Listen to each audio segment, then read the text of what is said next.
Assalamualaikum warahmatullahi wabarakatuh. Alhamdulillahi ala ihsanihi wa syukru lahu ala taufiqihi wa amtinanihi wa asyhadu an la ilaha illallah wahdahu la syarika lahu ta'ziman li sya'nihi wa asyhadu anna Muhammadan abduhu wa rasuluhu da'ila ridwanihi. Allahumma salli alaihi wa ala alihi wa ashabihi wa ikhwanihi. Pada ibu-ibu yang dirahmati oleh Allah Subhanahu wa taala, pada kesempatan yang bahagia ini kita akan bahas satu topik yang sangat penting, terutama bagi ibu-ibu dan juga penting bagi lelaki, ya, tentang tabarruj dan model-modelnya. Kita sekarang sedang hidup di zaman yang dimana para wanita dengan mudah berkeliaran, dengan begitu mudah menampakkan keindahan tubuhnya, keindahan rambutnya, keindahan pakaiannya, perhiasannya, dengan begitu mudah. Dan begitu juga mudah para lelaki untuk mengakses itu semuanya dengan melihat langsung di jalan atau dengan melihat di media sosial atau di berita-berita, ya. Dan zahiratut tabarruj, yaitu fenomena tabarruj ini ternyata sulit untuk ditinggalkan secara totalitas, ya. Kita dapati bahkan sebagian akhwat atau ibu-ibu yang sudah ngaji, yang bahkan sudah lama ngaji pun masih berat bagi mereka untuk meninggalkan tabarruj secara totalitas. Hal ini karena kebiasaan tabarruj sudah benar-benar mendarah daging dan merasuk ke dalam jiwa para wanita luar biasa. Sehingga untuk meninggalkan tabarruj secara total itu sulit, ya. Bahkan saya katakan tadi bukan cuma kepada wanita-wanita di jalan atau orang-orang awam, bahkan orang-orang atau ibu-ibu yang sudah pada ikut pengajian pun masih belum bisa meninggalkan tabarruj secara totalitas. Maka mari kita ibu-ibu sekalian, pada pengajian ini kita sama-sama berniat untuk menjadi amatullah, menjadi hamba Allah yang terbaik, yang tunduk kepada perintah Allah, yang menjalankan wasiat-wasiat Nabi sallallahu alaihi wasallam. Mari sama-sama ibu-ibu berniat untuk benar-benar meninggalkan tabarruj secara totalitas. Hidup ini kita tidak lama, kemudian kita dicabut nyawa kita oleh Allah Subhanahu wa taala, kemudian kita mendapatkan balasannya di alam barzakh sebelum di akhirat kelak. Maka tentunya wanita yang paling sempurna adalah wanita yang taat kepada Allah dalam segala hal. Di antaranya dia taat untuk meninggalkan perintah-perintah Allah, untuk meninggalkan larangan-larangan Allah, di antaranya larangan Allah untuk tidak bertabarruj, ya. Ibu yang dirahmati Allah Subhanahu wa taala, ya. Pembahasan ini saya katakan penting bagi ibu-ibu, namun juga sangat penting bagi lelaki, karena di bawah mereka banyak wanita. Mereka punya istri, lelaki punya istri, lelaki juga punya anak perempuan, punya kakak perempuan, punya adik perempuan, yang bisa mereka beri masukan kepada para wanita tersebut agar tidak bertabarruj, agar taat dalam menjalankan perintah Allah Subhanahu wa taala. Karena jika tabarruj dibiarkan tersebar, itu berhias, bersolek di hadapan laki-laki lain, wanita bersolek untuk lelaki yang bukan mahramnya, ya, maka hal ini akan menimbulkan fitnah yang luar biasa. Fitnah yang luar biasa. Fitnah yang sekarang sedang terjadi di hadapan kita dengan nyata. Fitnah terkait dengan fitnah wanita, tentang terbukanya aurat wanita, fitnah pornografi, dan banyak fitnah-fitnah yang timbul dari awalnya dari tabarruj yang tidak terkontrol, ya, yang dilarang oleh Allah Subhanahu wa taala kemudian dilanggar, ya. Terlebih lagi bahwasanya Rasulullah SAW sudah mengingatkan tentang bahaya fitnah wanita, ya, seperti dalam hadis Nabi SAW, wattaqud dunya wattaqun nisa, waspadalah kalian terhadap dunia dan waspadalah kalian terhadap wanita. Itu hati-hatilah terhadap fitnah-fitnah wanita. Fa inna awala fitnati Bani Israel kanat fin nisa. Kata Nabi SAW, sungguhnya fitnah yang pertama kali menimpa Bani Israel, sehingga akhirnya mereka terjerumus dalam berbagai macam kesesatan, dalam berbagai macam kerendahan dan kehinaan, adalah karena fitnah wanita. Fa inna awala fitnati Bani Israel kanat fin nisa. Sungguhnya fitnah yang pertama kali menimpa Bani Israel adalah terkait dengan wanita. Demikian juga Nabi SAW bersabda, ma taraktu ba'di fitnatan adarra ala rijal minan nisa. Aku tidak pernah meninggalkan fitnah yang paling berbahaya bagi laki seperti fitnah wanita. Terlebih lagi syaitan selain wanita memang pada dasarnya menarik dan cantik, menimbulkan hasrat bagi para lelaki. Lebih lagi para syaitan punya andil yang besar untuk menghiasi para wanita tersebut. Menghiasi para wanita tersebut di mata para lelaki, di hati para lelaki. Makanya dalam hadis kata Nabi sallallahu alaihi wasallam, "Innal mar'ata auratun fa idza kharajat istashrafa syaitan." Sungguhnya wanita adalah aurat. Jika wanita keluar maka syaitan mengintai. Itu syaitan begini, mengintai wanita untuk apa? Untuk dijadikan umpan untuk menjerat para lelaki. Umpan yang paling mudah menjerat para lelaki adalah fitnah. Fitnah wanita, kecantikan wanita, keelokan tubuh wanita dan semua yang terkait dengan wanita. Oleh karenanya dalam satu hadis Rasulullah SAW, Sahih Muslim, Rasulullah SAW bersabda, "Innal mar'ata tuqbilu fi surati syaitan." Sungguhnya wanita itu datang menuju ke depan dalam bentuk syaitan. Maksudnya dihiasi oleh syaitan. Dia bukan syaitan, tapi ketika dia datang, maka syaitan datang menghiasi para laki untuk menghayalkan, menggambarkan dalam benak mereka tentang wanita tersebut. Dari kelekukan tubuhnya atau dari apanya ya. Dan syaitan sudah bersumpah untuk menghiasi. Kata syaitan bersumpah di hadapan Allah, "La uzayyinanna lahum fil ardi." Sungguh aku akan menghiasi kemaksiatan bagi mereka di dunia. Makanya Nabi sallallahu alaihi wasallam mengatakan, "Innal mar'ata tuqbilu fi surati syaitan." Sungguhnya wanita itu datang dalam bentuk syaitan, wa tudbiru fi surati syaitan, dan dia balik juga, maksudnya menjauh dari belakang, dilihat dalam bentuk syaitan. Maksudnya dihiasi oleh syaitan. Fa idza absara ahadukum ra'atan falyati ahlahu fa inna dzalika yaruddu ma fi nafsihi. Jika salah seorang dari kalian melihat wanita, artinya dia melihat wanita kemudian ada fitnah atau ada tergerak syahwat, maka hendaknya dia pergi datangi istrinya. Karena jika dia mendatangi istrinya, maka gejolak tadi bisa dihilangkan dari dirinya. Syahwatnya bisa tersalurkan. Dari sini ibu-ibu yang dirahmati Allah Subhanahu wa taala, pembahasan tentang tabarruj adalah pembahasan yang penting untuk kita ketahui ibu-ibu sekalian dan mengenal model-modelnya, jenis-jenisnya agar bisa ditinggalkan secara totalitas, kita niatkan ya. Seperti saya katakan tadi, sulit meninggalkan tabarruj secara totalitas, bahkan ibu-ibu yang dalam mengaji, bahkan sebagian panitia pengajian ya bagaimana lagi, mereka masih terikat dengan pola hidup ya trendy yang mereka jalani, sehingga untuk meninggalkan tabarruj sangat sulit bagi mereka. Tapi kita berniat dan berusaha, semoga Allah membuka hati-hati kita agar para ibu-ibu bisa meninggalkan tabarruj secara totalitas dan menjadi wanita yang salehah bertakwa kepada Allah Subhanahu wa taala. Adapun tabarruj,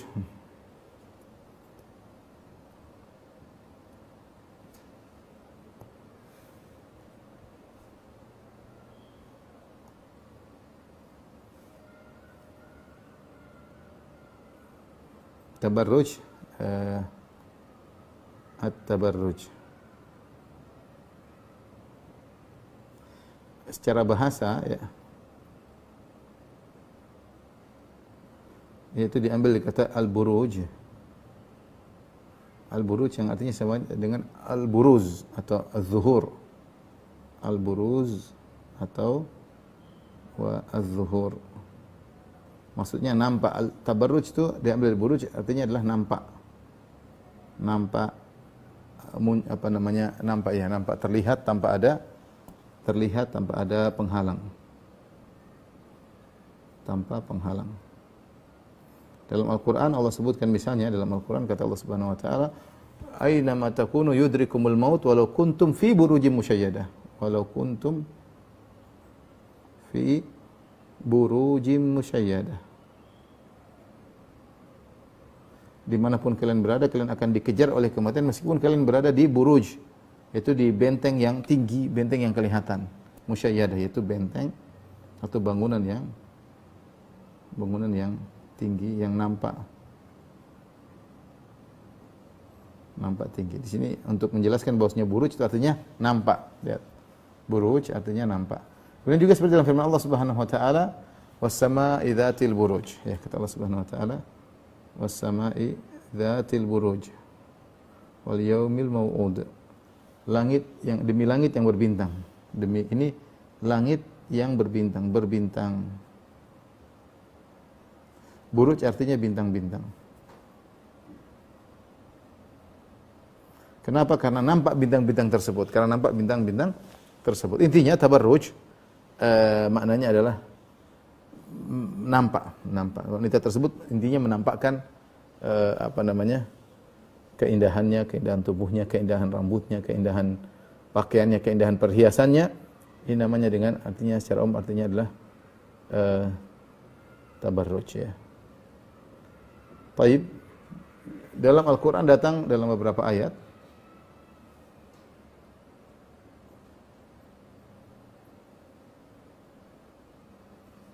dalam Al-Quran. Allah itu tabarruj ini ada dua kata, dua ayat seperti dalam firman Allah Subhanahu wa taala, wa qarna fi buyutikunna wa la tabarrujna tabarrujal jahiliyatil ula. Wa qarna fi buyutikunna wa la tabarrujna tabarrujal jahiliyatil ula. Hendaklah menetap di rumah kalian, jangan kalian bertabarruj sebagaimana orang jahiliyah. Janganlah bertabarruj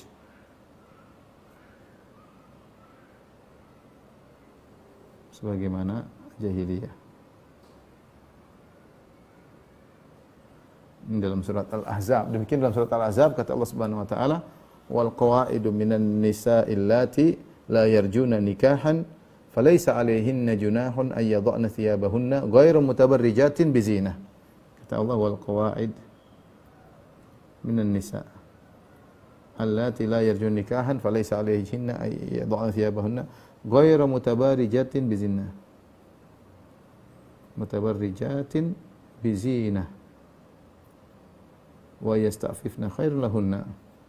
Kata Allah, dan wanita-wanita, kalau qawaid ini maksudnya adalah al-qawaid itu wanita yang sudah sepuh, yang wanita yang sudah tua, yang sudah tidak berhasrat untuk menikah. Ya, yaitu qawaid nisa itu dia mereka sudah tidak mau lagi menikah. Wal qawaid nisa allati la yarjuna nikahan, mereka sudah tidak ada hasrat. Sudah tua, tidak ada hasrat, tidak berhasrat. Falaisa 'alaihinna junahun ay yadh'na thiyabahunna. Kata Allah, tidak mengapa wanita yang tua seperti ini melepaskan baju mereka. Ada yang mengatakan maksudnya melepaskan jilbab. Jadi kalau orang-orang Arab dahulu mereka pakai khimar. Khimar itu penutup kepala. Setelah itu mereka taruh lagi jilbab yang diturunkan dari wajah ya.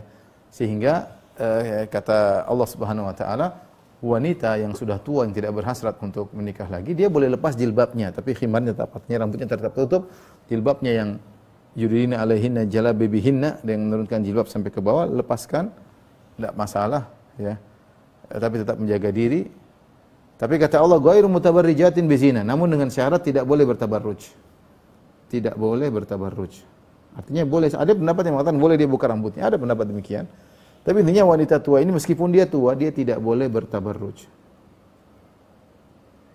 Bukan sudah tua-tua nenek tapi pakai emas banyak-banyak, pakai ini semua, kemudian keluar memperlihatkan bajunya yang menor, itu enggak boleh. Meskipun sudah tua. Enggak boleh. Meskipun dia sendiri tidak berhasrat untuk apa?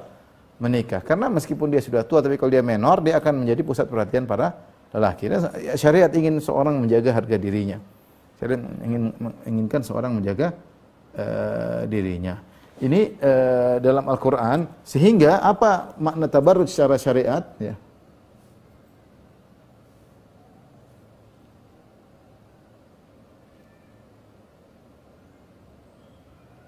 Tabarruj secara syar'i.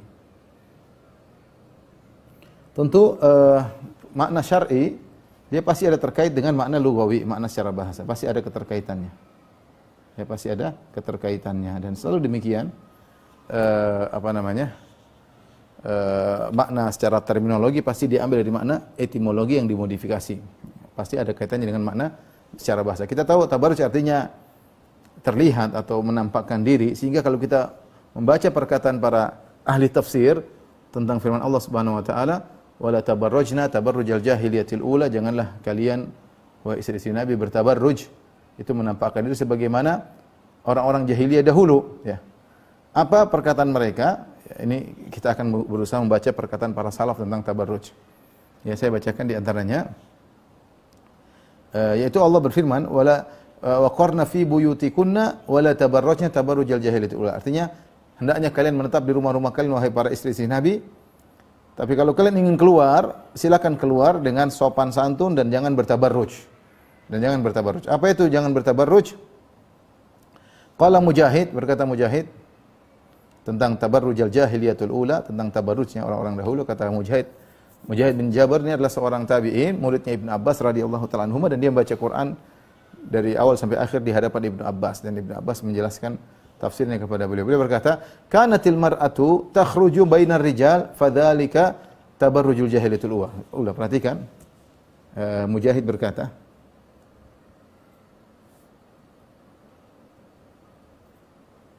tabarruj ada seorang wanita keluar di hadapan para laki. Kata dia, saya bacakan kembali. Kanatil mar'a dahulu wanita takhruju bainar rijal, dia keluar di antara para laki. Fadzalika tabarrujul jahiliyatul. Itulah tabarrujnya orang-orang dahulu. Sekedar keluar supaya dilihat oleh para laki, itu tabarruj, gitu. Mujahid berkata, tabarruj artinya keluarnya wanita di hadapan para laki. Ini tafsiran agak kencang, artinya sekedar keluar wanita dilihat di depan laki sehingga dilihat oleh para laki, itulah tabarruj. Kenapa tabarruj? Karena tabarruj artinya zuhur, menampakkan diri. Menampakkan diri di hadapan wanita lelaki yang bukan mahramnya. Yang bukan mahramnya, ya. Kalau dia jalan di hadapan saudaranya tidak ada masalah. Tapi ketika dia keluar di hadapan laki yang bukan mahramnya, sekedar keluar saja, maka itu disebut dengan tabarruj, ya.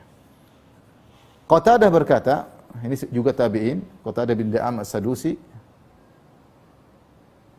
Qatadah berkata, tabarruj adalah kanat lahunna misyatu takassurin wa taghannujin fanahallahu ta'ala an dzalik. Itu namanya tabarruj, itu dulu wanita dahulu berjalan dengan lenggak-lenggok. Wanita terkadang dia sengaja berjalan, dia berjalan biasa tapi dia sengaja melenggak-lenggokkan cara berjalannya sehingga menarik perhatian. Kemudian wa taghannujin, demikian juga genit, ya. Ya, ini menarik, genit, ngomongnya genit, kata-katanya genit, gerak-geriknya menjadikan laki memperhatikan dia, ini maka disebut juga dengan tabarruj menurut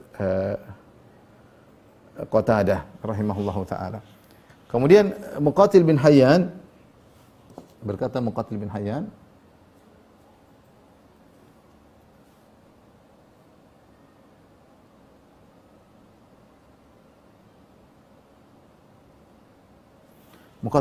berkata, namanya tabarruj adalah tabarruju annaha tulqil khimaru ala ra'siha wa la tashudduhu fayuwariya atau fatuwariya qalaidaha wa qirataha wa unuqaha wa yabdu dhalika kulluhu minha fadzalika huwa tabarrujul jahiliyatul ula. Tabarruj jahiliyatul ula yang dilarang oleh Allah Subhanahu wa taala, kata Muqatil bin Hayyan, yaitu seorang memakai khimar, wanita memakai kerudung. Khimar itu kerudung. Kemudian kerudungnya tidak diikat, namun tidak diikat, tidak dikencengin. Akhirnya apa? Dikencangkan, akhirnya mengakibatkan terlihatlah lehernya, terlihatlah telinganya, terlihatlah kalungnya, terlihatlah antingnya. Kata Muqatil, makanya tabarruj, tidak dikencengkan. Dia sudah pakai jilbab tapi tidak seperti dia pakai khimar, tapi dia lepasin aja begitu, terbuka begitu saja. Sehingga terlihat rambut, ya misalnya, atau leher, atau anting, atau kalung, ya, dan lain-lain, ya. Kenapa? Akibat dia memakai jilbab namun tidak dikencengin, ya.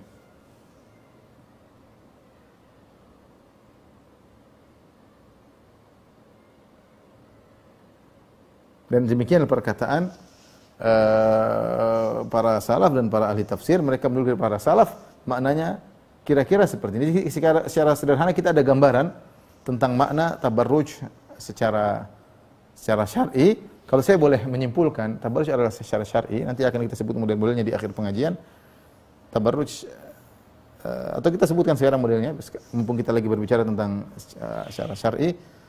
Secara syariat tabarruj adalah seorang wanita menampakkan sesuatu dari tubuhnya atau dari perhiasannya atau dari cara geraknya, cara berbicaranya yang menimbulkan hasrat, yang bisa membuat hasrat lelaki bergejolak. Itu tabarruj. Itu adalah tabarruj ya. Jadi wanita menampakkan sesuatu entah dari tubuhnya, entah dari perhiasannya, entah dari model pakaiannya yang bisa menimbulkan hasrat lelaki bergerak. Itulah namanya tabarruj. Saya ulangi lagi. Tabarruj adalah wanita menampakkan sesuatu, keindahannya apakah berupa tubuhnya yang indah, rambut yang indah, perhiasannya yang indah dia tampakkan, atau suaranya yang indah dia tampakkan, atau make up-nya yang indah dia tampakkan, semua yang dia tampakkan yang bisa menimbulkan hasrat lelaki yang bukan mahramnya, maka itulah tabarruj. Itulah tabarruj. Dari sini sudah ini. Model-model tabarruj.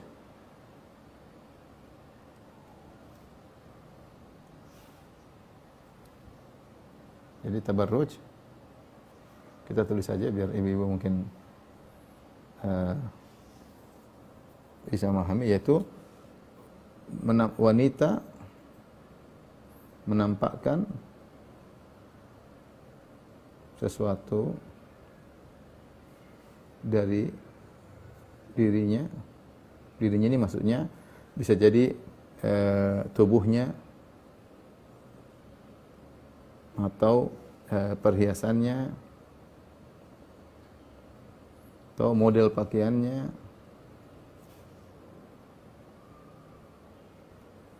atau riasnya, make up-nya ya. Riasnya ya dan lain-lain ya. Kepada lelaki yang bukan mahram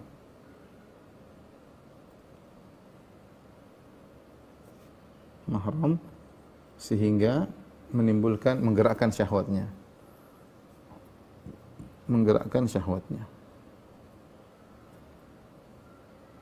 Baik, kita lihat apa model-modelnya. Ini definisi ya, definisi tabarruj, perhatikan. Ini mudah-mudahan ibu paham. Model-modelnya banyak.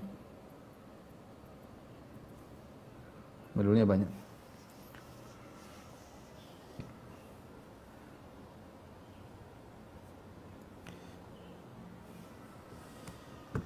Contohnya, model-modelnya adalah misalnya pertama adalah menampakkan sebagian tubuhnya.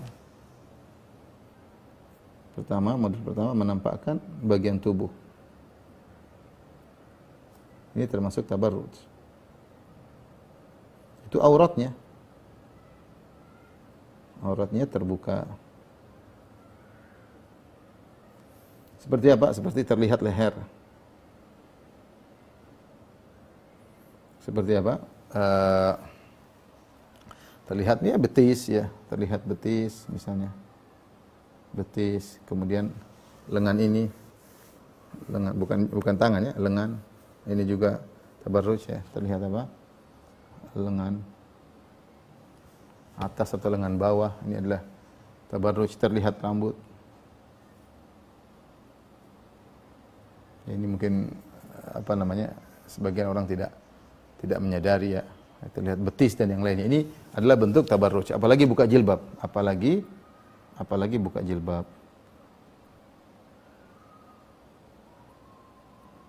Ini tentu dia tidak pakai jilbab, terlihat semuanya. Ini semua adalah model tabarruj. Ini adalah model tabarruj. Kemudian yang kedua, tabarruj dengan pakaian yang keliru. Tabarruj dengan menggunakan pakaian yang tidak syar'i.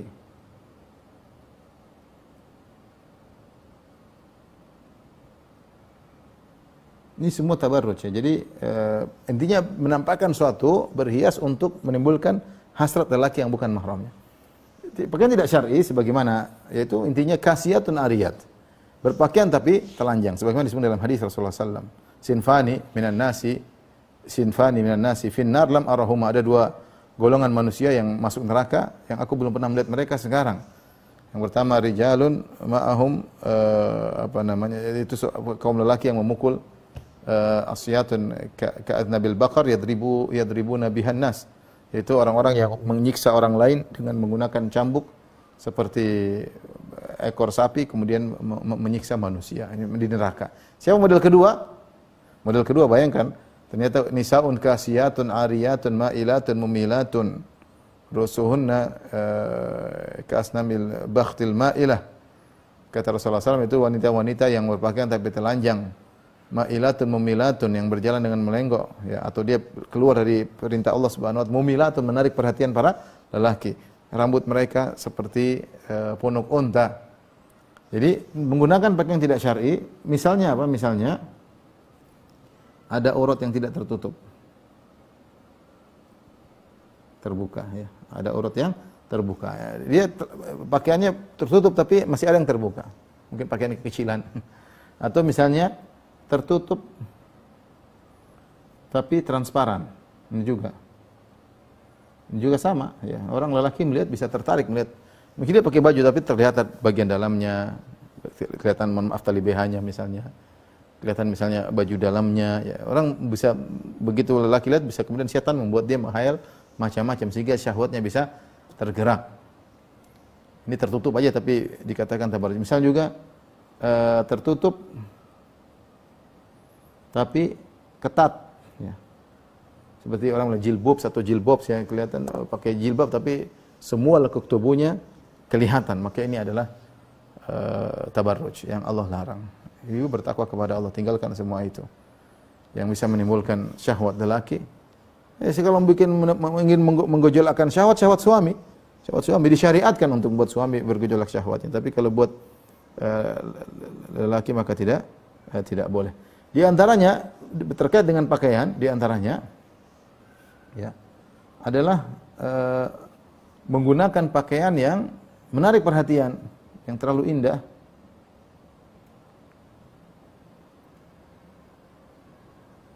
Yang menarik perhatian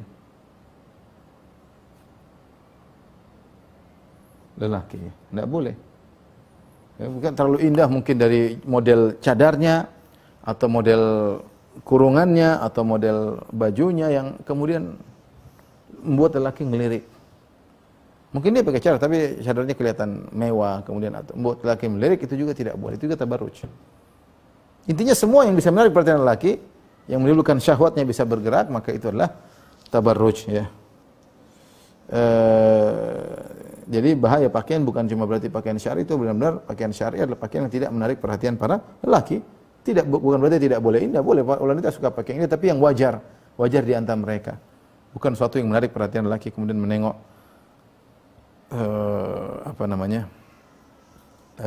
wanita-wanita tersebut. Kemudian yang lain di antaranya terkait dengan perhiasan, ya. Dengan perhiasannya. Para ulama mengatakan wala yubdina zinatahunna illa ma dhahara minha. Kata Allah Subhanahu wa taala, janganlah mereka para wanita menampakkan perhiasan mereka kecuali yang sering nampak, yang sudah nampak. Ini ada khilaf, namun pendapat yang paling ringan artinya wajah, ya. Ini ada yang mengatakan ini khilaf tentang wajah, wanita boleh menampakkan wajah atau tidak. Sebagian ulama mengatakan boleh tapi tidak boleh berhias. Sebagian ulama mengatakan wajah pun tidak boleh karena pusat kecantikan semua di wajah.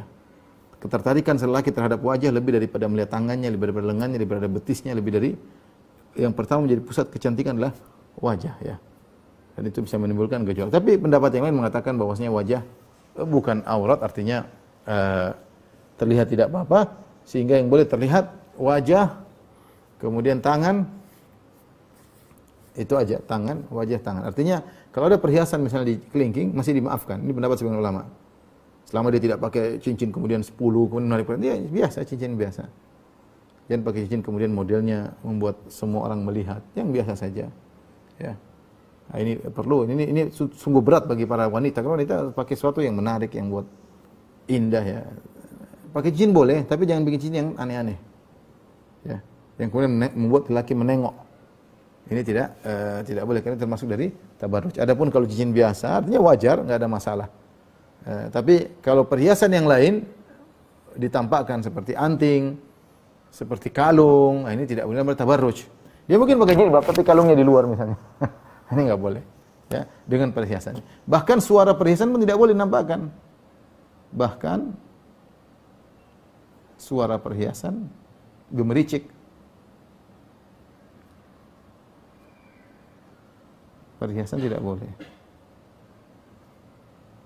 Allah Subhanahu wa taala berfirman dalam surat An-Nur, "Wala yadribna bi arjulihinna liyu'lama ma yukhfina min zinatihinna." Janganlah mereka berjalan dengan mukul-mukulkan kaki mereka, mukul kaki mereka karena mereka pakai jilbab, jilbabnya menutup kaki mereka. Kemudian wala yadribna bi arjulihinna liyu'lama ma yukhfina min zinatin. Kemudian dia berjalan dengan sengaja mengangkat kakinya agak keras, dipukul-pukulkan sehingga terdengar gemericik dia sedang pakai apa namanya nih? Gelang, ya, gelang kaki. Pakai gelang kaki, apalagi ada yang bisa bunyi-bunyi. Ini tidak boleh. Meskipun tidak kelihatan, tapi suara itu membuat lelaki berkhayal dan setan akan bersetan. Allah larang. Wala yadribna bi arjulihinna liyu'lama ma yukhfina min zinatihin. Janganlah para wanita memukulkan kakinya sehingga terdengar suara perhiasannya, sehingga diketahui oh ternyata dia pakai perhiasan. Ini dilarang. Ini termasuk bentuk tabarruj dengan perhiasan.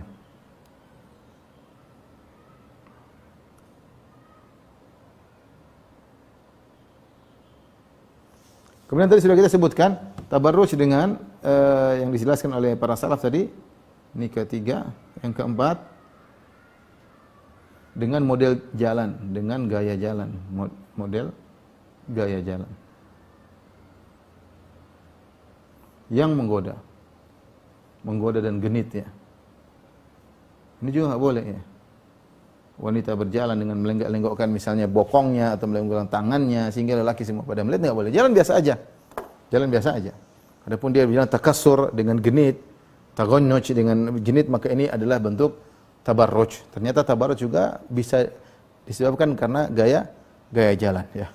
Bahkan sebagian ulama ya memasukkan tabarruj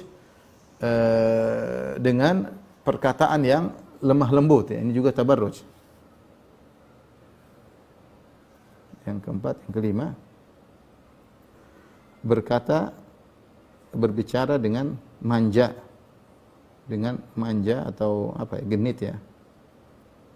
Ini enggak boleh. Allah berfirman dalam surat Al-Ahzab, ya nisa'an nabi lastunna ka'alimin nisa in ittaqaitunna fala takhda'na bil qaul fayatma alladhi fi qalbihi marad. Ini semua dalilnya. Fala takhda'na bil qaul fayatma alladhi fi qalbihi marad wa qulna qawlan ma'rufa. Kata Allah, janganlah kalian mendayu-dayu, melembutkan suara kalian sehingga menjadi orang yang punya penyakit tertarik. Wa qulna qawlan ma'rufa, tapi berkata-kata dengan kata-kata yang wajar. Berkata-kata dengan kata-kata yang wajar. Jadi seorang wanita yang bicara sama temannya jangan begitu dong. Nah, itu enggak boleh gitu-gitu ya. Dengan kata-kata lembut. Gitulah perempuan lah, mereka pandai kalau ngomong bisa didayu-dayukan, bisa dimanja-manjain. Itu kalau buat suami bagus. Suami butuh yang kayak gitu. Tapi kalau buat lelaki yang lain enggak boleh. Sama panitia tidak boleh, sesama kepada ustaz juga tidak boleh. Pada siapapun kalau bicara yang wajar aja, tidak usah didayu-dayukan, tidak usah digenit-genitkan, ya yang sudah terbiasa begitu dirubah. Dan berkatalah dengan kata-kata yang wajar. Bukan berarti juga berbicara dengan kata-kata yang keras. Iya, enggak, bicara yang wajar aja. Kapan seorang laki bisa tergerak hatinya ketika bicaranya ada mendayu-dayunya? Tidak boleh. Ini hukumnya tidak boleh. Dan ini termasuk dari tabarruj. Dan saya ingatkan selalu, termasuk dari tabarruj juga mungkin kalau meskipun ini tabarruj yang kita bilang mungkin tabarruj tersembunyi adalah ketika kita berbicara laki-laki dengan menggenit-genit tapi dalam bentuk tulisan. Dalam bentuk apa? Tulisan. Seorang wanita berbicara laki-laki yang bukan mahramnya, kemudian dia menggoda laki dengan kata-katanya, dengan ininya, dengan emoji yang dia kirimkan, dengan apa, ini juga termasuk dari berkata-kata dengan kata-kata yang menggoda. Ya, karena para ulama mengatakan tulisan mewakili kata-kata. Ternyata bukan kata-kata saja yang terdengar yang bisa menggoda. Tulisan juga godaannya kuat. Tulisan juga cara pengungkapannya, cara penyampaiannya, cara penyajiannya kepada lelaki yang bukan mahram juga kuat dalam menggoda. Ini termasuk tabarruj. Kemudian di antara tabarruj adalah memakai wangian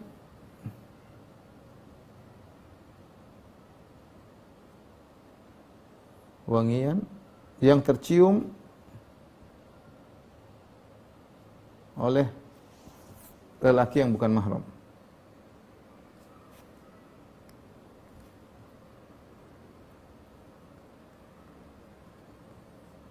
Ya, seperti dalam hadis kata Nabi sallallahu alaihi wasallam, "Ayyu imra'atin ista'tarat thumma kharajat famarrat biqaumin liyajidu minha riha fahiya zaniyah."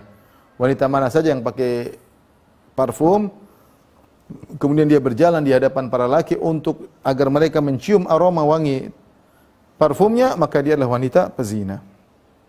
Sengaja pergi ke kantor, ibu-ibu semprot di kantor, langsung tercium, subhanallah. Kita sering begitu, kita lewat lagi jalan, tahu-tahu perempuan lewat, aromanya masya Allah. Kalau lihat laki-laki nggak ada aroma sama sekali. Begitu lihat perempuan, semerbaknya langsung tercium.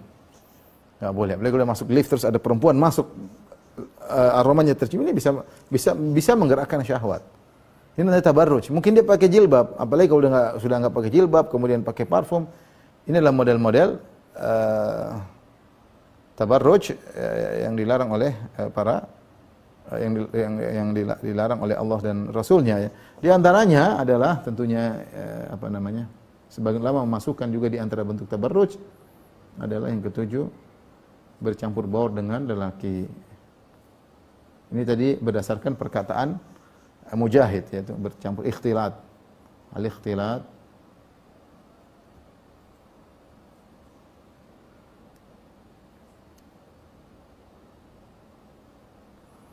bercampur baur.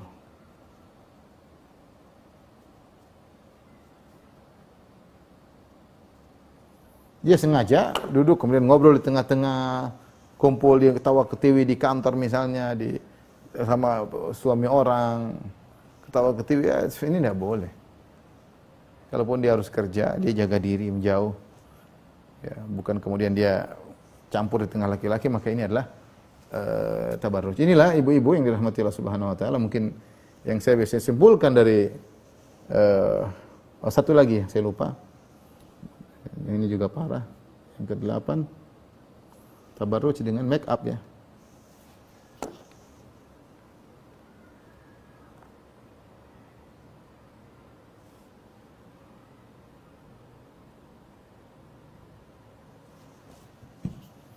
Berhias, tulisannya gini, make up, ya. Dengan make up. Ya, dalam bahasa Arab mikyaj. Nah, ini juga bukan perkara yang gampang, ya. Ibu-ibu, ini mungkin saya bilang yang paling sulit ditinggalkan oleh ibu-ibu yang sudah ngaji. Masih pakai make up. Make upnya bukan buat suaminya, tapi kalau keluar ketemu laki-laki lain. Kalaupun ibu-ibu memilih pendapat bahwasanya wajah boleh kelihatan, maka jangan kemudian make up pakai celak, kemudian bulu matanya dinaikkan misalnya, kemudian di sini kasih semuanya, kemudian di sini kasih merah-merah, ya, bibirnya dikasih spidol, ya. Enggak, kalau mau terpaksa, ya pakai pelembab saja, maksudnya bibir dia tidak kering, enggak apa-apa.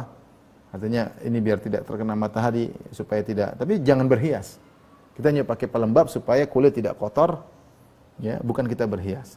Kita hanya boleh berhias buat suami kita. Saya katakan tadi, semua hal yang ditampakkan oleh wanita, karena tabarruj artinya menampakkan, artinya nampak, buruj. Semua hal yang ditampakkan oleh wanita bisa menggerakkan syahwat lelaki, yang lelaki tersebut bukan mahramnya, maka itu adalah tabarruj, maka itu hukumnya haram. Inilah ibu yang dirahmati Allah Subhanahu wa taala, mudah-mudahan tabarruj mungkin sempat saya kumpulkan dari banyak perkataan para ulama. Baik. Ibu yang dirahmati Allah Subhanahu wa taala, maka kita berusaha bertekad untuk meninggalkan tabarruj. Ingat bahwasanya tabarruj adalah maksiat kepada Allah Subhanahu wa taala. Kita ingat itu adalah maksiat kepada Allah. Allah larang, malah kita membangkang. Rasulullah SAW larang, malah kita melakukan tabarruj. Kemudian tabarruj adalah dosa besar. Tabarruj adalah dosa besar, ya. Seperti dalam hadis, ya. Rasulullah pernah membaiat seorang wanita, ya.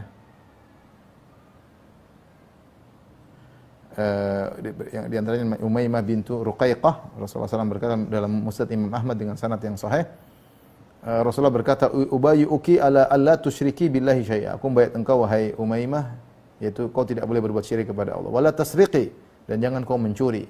Wala tazni, dan jangan kau berzina. Wala taqtuli waladaki, dan janganlah engkau membunuh anakmu, ya. Kemudian wala tanuhi, janganlah engkau wala ta'ti bi butanin taftarinahu baina yadayki wa rijlayki, jangan kau mendatangkan kedustaan, ya. Wala tanuhi, dan jangan kau mungkin maksudnya niyahah, ya, meratapi orang yang sudah meninggal. Wala tatabarruji tabarrujal jahiliyyah, jangan kau bertabarruj.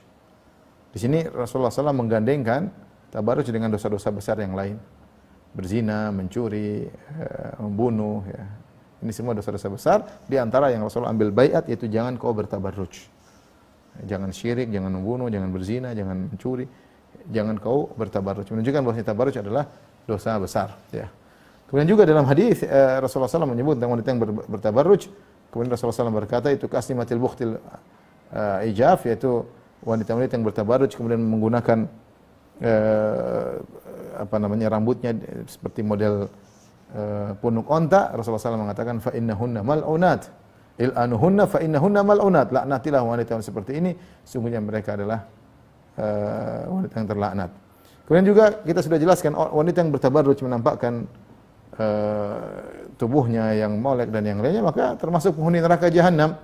Tadi kita sebutkan dua golongan yang masuk neraka, di antaranya wanita yang bertabarruj, ya. Kemudian tabarruj adalah sesuatu yang memalukan dalam keluarga. Rasulullah SAW pernah bersabda, salah satu la tas'al anhum, 3 orang jangan kau tanya tentang binasanya mereka. Para ulama menafsirkan la tas'al anhum, yaitu tiga orang, jangan kau tanya tentang rusaknya mereka atau binasanya mereka. Yang pertama, rajulun faraqal jamaah, itu seorang laki yang kemudian memisahkan dari kaum muslimin, memberontak dan yang lainnya, ya. Kemudian yang kedua, wa amatan aw abdan abaqa min sayyidi famata, ada budak lelaki atau budak wanita yang kabur dari tuannya kemudian dia mati. Yang ketiga, imra'atan ghaba anha zawjuha, seorang wanita yang suaminya lagi tidak di rumah, waqad kafaha mu'natad dunya, dan sementara suaminya sudah memenuhi kebutuhan ekonominya, artinya dikasih makan, dikasih pakaian, dikasih tempat tinggal. Fatabarrajat ba'dahu fala tas'al anhum, kemudian dia keluar, dia bertabarruj, suaminya enggak ada, dia malah bertabarruj. Jadi ingat ibu-ibu, mungkin kalau kita bilang sekarang keluar secara hissi, secara nyata dia keluar dari rumah. Tapi sekarang kita juga bahaya dengan namanya keluar secara maknawi, keluar di dunia maya. Nah, ini bahaya. Dia nampakkan misalnya di akunnya, dan orang semua bisa akses. Dia nampakkan kecantikannya, dia sembahkan dengan senyumannya, berhias dengan, ini tabarruj. Tentu tabarruj bertingkat-tingkat, tidak sama, ya, tidak sama dengan yang berzina, tidak sama dengan menampakkan auratnya, dengan yang pakai jilbab tapi kemudian akses semua bisa diakses, atau dia masuk di grup orang semua bisa lihat, atau dia di profil picture-nya di WhatsApp gambar dia sedang bersolek, orang semua bisa akses. Itu namanya mungkin kita bilang keluar, tapi keluar di dunia maya, ya. Yang Rasulullah sebutkan adalah keluar dari rumah kemudian bertabarruj bagi laki-laki lain. Saya ingatkan, wanita juga bukan hanya sekedar dilarang keluar rumah, keluar di dunia maya juga, ini juga bahaya, ya. Apalagi kepada laki-laki yang dia kenal, dan ini justru sumber banyak perzinahan, selingkuhan gara-gara dunia maya. Seorang bertakwa kepada Allah, suaminya tidak ada, dia malah main di belakangnya. Dan kita tahu bahwasanya iblis ingin menggoda para wanita untuk bangga bisa terlihat auratnya, agar orang bisa melihat auratnya. Ya, iblis suka dengan demikian. Makanya ketika iblis menggoda Adam dan Hawa, iblis ingin mereka terlihat aurat mereka. Kata Allah Subhanahu wa taala, "Ya bani Adam, la yaftinannakum asyaitanu kama akhraja abawaykum minal jannah, yanzi'u anhuma libasahuma liyuriyahuma sawatihima." Wahai anak-anak Adam, janganlah kalian terfitnah oleh syaitan sebagaimana syaitan telah memfitnah kedua nenek moyang kalian. Syaitan mencabut baju mereka berdua agar terlihatlah aurat mereka berdua, ya. Maka saya ingatkan pada para laki untuk bertakwa kepada Allah, ingatkan istrinya, ingatkan putri-putrinya, ingatkan adik perempuannya, kakak perempuannya, ya, harus punya ghairah, rasa kecemburuan. Dan saya menjadi seorang laki yang malah kemudian membiarkan istrinya, malah menyuruhnya untuk istrinya untuk bertabarruj. malah ingin memamerkan istrinya untuk bersolat di hadapan laki-laki lain. Kita bilang ini fitnah banyak sekali. Ini terjadi luar biasa dalam kita. Tapi hukum Islam harus kita sampaikan. Pelan-pelan kita berusaha memperbaiki diri kita, pelan-pelan ya. Karena saya bilang tadi sulit. Saya tidak bicara tentang orang-orang yang belum ngaji. Bagi orang sudah ngaji pun terkadang sulit menghindarkan apa? Tabarruj. Ada acara-acara dia harus bersolek. Ya, kalau cuma buat perempuan aja nggak ada masalah. Perempuan kalau pakai parfum ketemu perempuan aja nggak ada masalah. Tapi dia pakai parfum, dia berhias, kemudian bertabarruj dengan make up-nya, ketemu dengan laki-laki lain, ini yang kita waspada. Kita berusaha taat kepada Allah Subhanahu wa taala agar kita bisa wafat dalam kondisi diridhai oleh Allah Subhanahu wa taala. Hidup kita tidak lama ya. Kecantikan kita pun akan pudar ya. Ibu-ibu mau cantik sampai kapan ya? Sudah tua, sudah peot, sudah jatuh ini semua mau pakai apa, tetap aja tidak bisa seperti ketika masa muda. Maka jangan bertabarruj. Berusaha kita bertemu dengan Allah dengan diridhai oleh Allah. Kalau mau berhias untuk suami, silakan. Sepuasnya berhias buat suami. Tetapi kalau bertabarruj, menampakkan keindahan untuk lelaki lain, maka tidak boleh. Demikian saja ibu yang dirahmati Allah Subhanahu wa taala yang saya sampaikan. Semoga bermanfaat. Kalau ada yang bertanya, saya persilakan.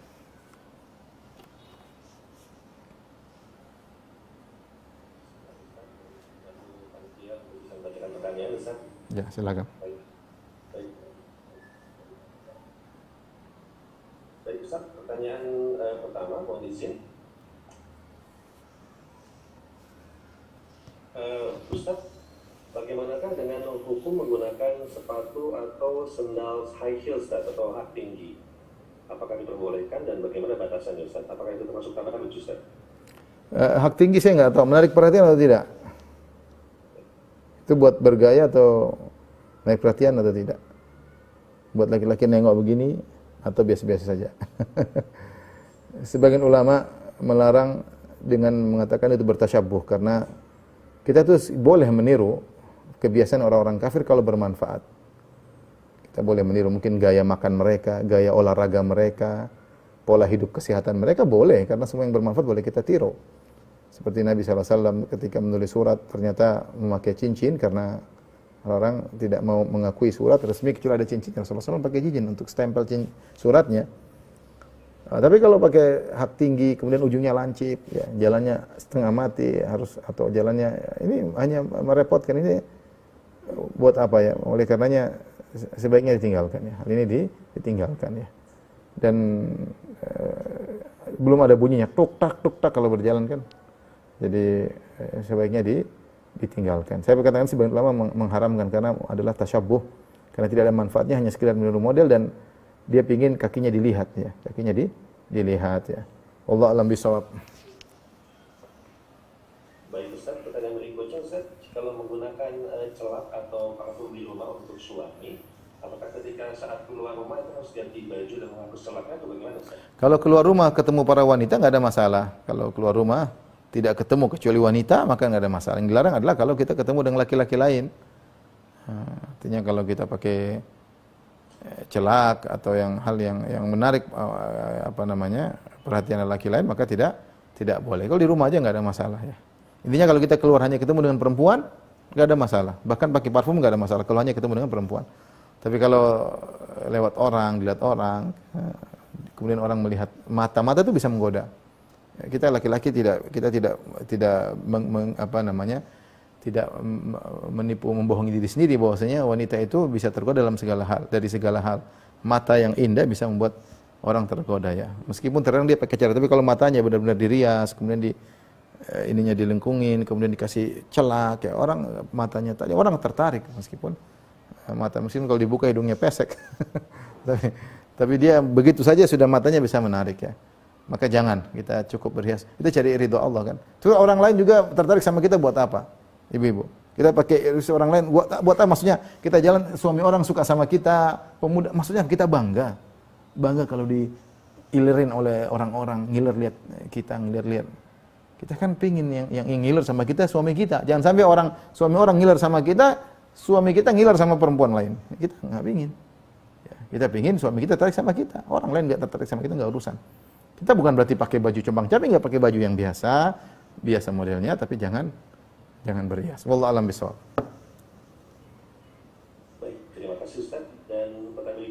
mohon penjelasan terkait hukum menggunakan soft lens yang warnanya tidak sesuai dengan bola mata, Ustaz. Apakah termasuk tabarut atau bukan? Soft lens yang tidak sesuai dengan mata soft kucing lens maksudnya. Iya betul. Soft lens mata kucing dan untuk mata. Aduh, Soft lens yang warnanya tidak sesuai dengan mata, saat ada kadang hijau, biru gitu, Ustaz. Mata hijau. saya nggak tahu. Saya nggak tahu. Allah alam, saya nggak tahu ya. Kenapa saya maksudnya harus hijau, harus ungu? Saya khawatir itu malah menggoda atau menipu, disangka orang bule ternyata bule potannya. Oleh karenanya sebaiknya saya nggak tahu, sebaiknya dihindari. Sebaiknya dihindari. Kalau pakai lensa mata kita perlukan tidak apa-apa, tapi jangan jadikan bahan untuk bersolek ya. Kecuali depan suami nggak ada masalah. Kita pakai lensa ungu, lensa hijau. Tapi kalau di depan lelaki lain, matanya ya, ini orang bisa tertarik. Allah alam bisawab. Baik, terima kasih Ustaz. Dan kita akan lanjut ke pertanyaan berikutnya. Baik, Ustaz, mohon nasihatnya terkait warna-warna pakaian, Ustaz. Apakah ada batasan tertentu, Ustaz, untuk warna dari pakaian? Tidak ada. Pakaian warna pakaian silakan bebas apa saja. Yang penting jangan sampai menarik perhatian. Seorang memakai jilbab itu tujuannya apa? Tujuannya agar tidak diganggu oleh orang. Tujuannya agar auratnya tertutupi. Tujuan jilbab syar'i. Bukan sebaliknya pakai jilbab supaya dilihat orang, supaya tambah ayu, tambah ini enggak. Kita jilbab adalah untuk agar tidak dilihat orang, agar tidak diganggu oleh orang, agar tidak mengobarkan syahwat lelaki lain. Ya, oleh karenanya jangan sampai fungsi jilbab berubah menjadi terbalik. Bukannya supaya tidak tergoda orang, supaya tidak digoda, supaya tidak menarik perhatian, justru malah menarik perhatian. Jadi kalau kita di Indonesia, alhamdulillah kita baju jilbab biasa, ada yang warna kuning, ada merah, ada biasa di mana orang pakai baju seperti itu. Tapi yang penting jangan aneh-aneh. Jangan aneh-aneh. Ya, kalau aneh-aneh menarik perhatian. Wallahu a'lam bishawab. Baik Ustaz, terima kasih banyak. Dan selanjutnya Ustaz, jikalau ingin berhias di depan suami di rumah, tetapi di rumah ada keponakan suami bukan mahram yang tinggal, Ustaz. Apakah itu termasuk tabarut juga, Ustaz? Iya, keponakan bukan mahram. Keponakan bukan mahram, maka ya itulah. Dan hati-hati, tidak boleh kita berdua-duaan dengan saudara suami. Alhamu maut, kata Nabi SAW bahwasanya kerabat suami laki-laki yang bukan mahram bagi kita, tidak boleh kita berdua-duaan dengan dia, karena itu adalah kematian, nanti bahaya, kata Nabi SAW ya. Sebaiknya gimana ya, maksud saya, kalau ponakan suami ya aslinya tidak boleh melihat, tidak boleh kita berhias di hadapannya. Wallahu a'lam bishawab. Baik Ustaz, terima kasih. Dan selanjutnya Ustaz, tentang hukum menggunakan alas bedak Ustaz, atau foundation dengan niatan supaya flat hitam tersamar, Ustaz. Oh, saya nggak tahu ya. Ya. Saya nggak tahu. Baik, dan selanjutnya Ustaz, terkait hukum kutek Ustaz, pewarna kuku tangan. Apakah itu termasuk berhias atau bagaimana Ustaz? Nggak tahu, coba tanya ibu-ibu itu berhias atau bukan. Kalau depan suami oke. Saya nggak tahu kalau depan laki-laki. Ibu-ibu ini mau cantik buat siapa sih? Cantik buat suami, bukan cantik buat suami orang. Ya. Atau di depan wanita enggak apa-apa. Yang penting jangan depan laki-laki lain, itu masalahnya. Kalau kita berhias di depan laki-laki lain ya. Taib, mungkin pertanyaan terakhir. Yang lain dikiaskan aja. Terakhir silakan.